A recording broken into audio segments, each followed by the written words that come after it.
কয়েক বছর পরে হলেও তুমি ঠিকই প্রমাণ পাবে যে আল্লাহ যেটা তোমাকে দেননি সেটা তোমার জন্য কল্যাণকর ছিল না।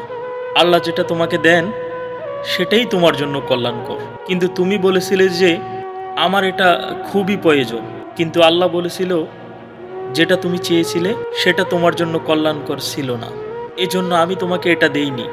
আমি আল্লাহ কখনো তোমাকে অকল্যাণকর হোক সেটা আমি চাইনি, সেজন্য আমি তোমাকে সেটা দেইনি।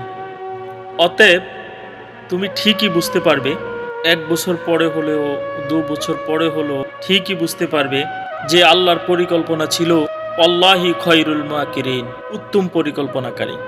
অতএব ধৈর্য ধরে তোমাকে নিতে হবে এবং তোমাকে একদম আল্লাহর জন্য ছেড়ে দিতে হবে।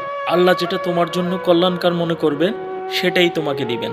আল্লাহ বলেছেন, যখন কল্যাণকর মনে করব তখন আমি তোমাকে এত কিছু দিব, খুশি হয়ে যাবে।